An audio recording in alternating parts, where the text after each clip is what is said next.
अध्यक्ष महोदय, विद्या शिक्षण प्रसारक मंडळ कोळसा इथे इंग्रजी माध्यमातून यशवंतराव होळकर निवासी शाळेचे शिक्षण देणे या योजनेअंतर्गत मराठी माध्यमाची मान्यता असताना खाडतोड करून जीआरला इंग्रजी केलं आणि त्याद्वारे या शाळेच्या खूप मोठ्या प्रमाणात पैसे उचलण्याचं काम केलं आणि मान्यता ही तापडिया इस्टेट अशी आहे, पण त्याला तिथं जैन धर्माचं एक सभागृह बांधलेलं आहे, त्यामुळे ती शाळा पूर्णपणे मराठी सुद्धा बोगस आहे।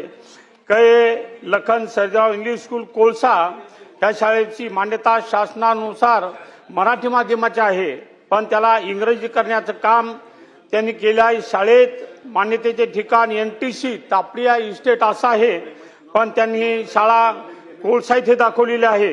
विद्यार्थ्यांच्या याद्या ज्या आहेत त्या कुठल्याही शाळेच्या याद्या आहेत त्याही बोगस।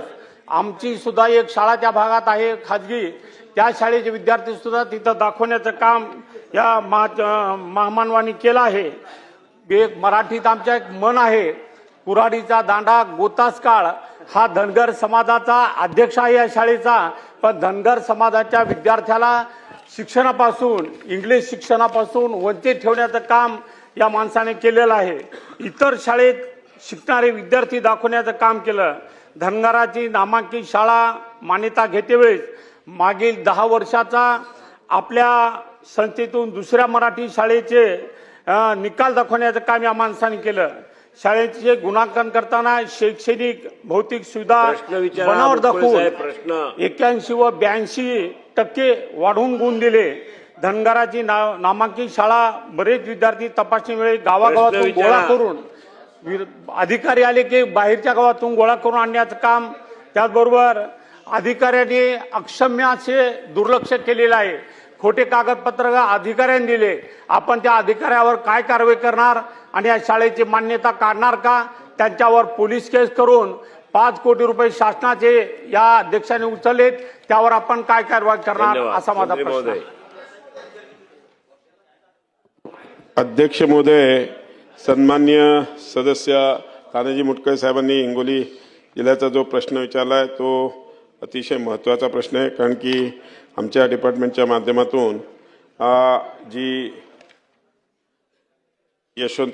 राजे यशवंतराव होळकर इंग्रजी माध्यमातील नामांकित निवासी शाळांना आम्ही मदत करतो, त्या याच्यातला या स्कीम आहे। या शाळेने चुकीचा इंग्रजी माध्यमाची आहे म्हणून खाडाखोड करून हे दाखल केला होता। आम्हाला मागे ज्यावेळेस त्याची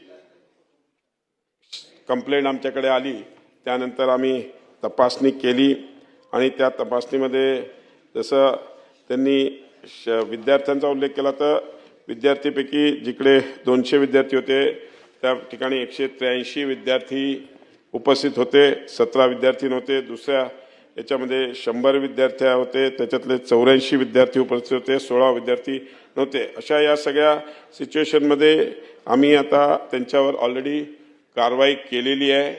आमच्या डायरेक्टरच्या माध्यमातून हे करून आम्ही त्यांच्यावर ज्या त्यांनी बोगस सर्टिफिकेट दिलं, एक मिनिट माझं ऐकून घ्या नंतर करा, आपण बोला, आपण डिस्टर्ब होऊ नका। बोगस सर्टिफिकेट लाईट चालवा, खाली लाईट लावा, बॉम्ब करू नका, खाडाखोड करून जे इंग्रजी माध्यमांचं त्यांनी आम्हाला मराठी माध्यम असून त्यांनी इंग्रजी त्यांची चौकशी करून त्यांच्यावर फौजदारी गुन्हा दाखल करण्याचं आम्ही सांगितलेलं आहे। आणि जो एक मिनिट ऐका ना साहेब, काय आहे, आम्ही एक जालन्याला असंच प्रकरण केलं, त्यानं कोर्टाने आम्हाला त्याच्यात मान्यता रद्द करू दिली नाही। मी प्रोसेस काय ते सांगतोय, प्रोसेस जे आहे ते प्रोसेस तयार करूनच आपल्याला करावं लागेल। त्या हिशोबाने डायरेक्टर लेवलला आम्ही त्याची IAS अधिकाऱ्याच्या माध्यमातून चौकशी करून त्यांना नोटीस देऊन त्यांची मान्यताही रद्द करू आणि जो त्यांनी शासनाचा पैसा बोगस सर्टिफिकेट दिल्यावर आमच्या त्यांच्याकडून फौजदारी दाखल करून त्यांच्याकडून वसूल करू। त्याला बाबासाहेब देशमुख, मी सरकारचं आभार मानेन की राजे यशवंतराव होळकर इंग्रजी माध्यम निवासी शाळा योजना चालू केली, पण माझी सरकारला आपल्या माध्यमातून 2 स्पेसिफिक प्रश्न आहेत। राज्यातील सर्व नामांकित इंग्लिश माध्यमांच्या शाळांना सदरची योजना लागू करणं बंधनकारक आहे का? आणि दुसरा स्पेसिफिक प्रश्न आहे की राज्यातील सर्व नामांकित इंग्रजी माध्यमांच्या अनिवासी शाळांना ही योजना आपण या योजनेत सहभागी करून घेणार आहात का?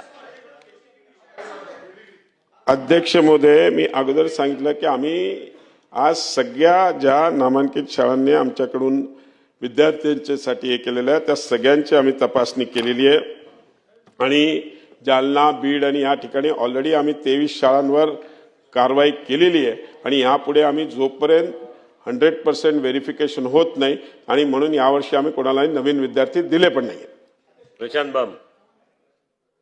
अध्यक्ष महोदय, Specific सन्माननीय प्रश्न विचारा. मंत्री महोदयांनी हे कबूल केलंय की 29/6/16 रोजीच्या परवानगी आदेश जे काही त्यांनी घेतले होते ते बनावट असल्याचे तुम्ही आता त्याला मान्य केलेलं आहे आणि आपण हे सांगितलं बरोबर, त्याची ड्यू प्रोसेस झालं पाहिजे, कारण की छोटंसं आपण सोडलं तर माननीय न्यायालय त्याला लगेच स्टे देऊन टाकतं. तर आपण प्रोसेस करून त्यांच्यावर त्या कारवायाची काय असेल त्या करा. परंतु हे खोटे जे आढळले याच्यावर फौजदारी गुन्हा दाखल करण्याचे आपण बोलता बोलता हे बोलले की बा आम्ही करणार आहोत. आतापर्यंत झाले पाहिजे होते ते आता आपण त्वरित आजच ते आदेश फौजदारी स्वरूपाचे गुन्हे दाखल करताना कोणत्याही चौकशीची गरज नाही. आता ते दाखल बनावट कागदपत्र 424/68 सह झालेलं आहे ते आपण करणार का?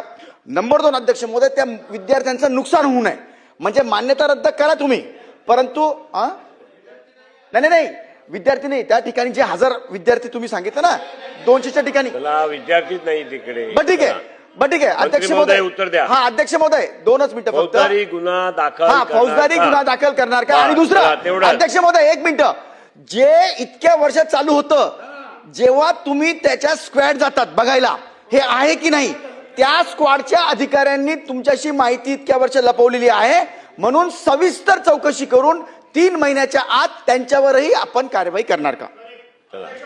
अध्यक्ष महोदय, मी अगोदरच सांगितलं अध्यक्ष महोदय की यामध्ये पूर्णपणे आम्ही कायदेशीर कारवाई करू, गुन्हाही दाखल करण्याचे आम्ही आदेश ऑलरेडी दिलेले आहेत आणि मी सांगितलं तसं जर तिकडे विद्यार्थी असतील तर त्या विद्यार्थ्यांना हिंगोली जिल्ह्यातच दुसरी अजून एक आमची इंग्रजी माध्यमाची शाळा आहे त्या शाळेत त्या विद्यार्थ्यांना आम्ही ट्रान्सफर करू. चला, संजय कुठे? अध्यक्ष महोदय, यामध्ये 183 विद्यार्थी तिथे हजर होते, 17 गैरहजर होते असा रिपोर्ट आपल्या जे का अधिकारी त्यांनी दिलेला अध्यक्ष महोदय. पण आज रोजीची परिस्थिती आहे, तिथले स्थानिक आमदार आहेत अध्यक्ष महोदय, त्या शाळेवर एकही विद्यार्थी नाही.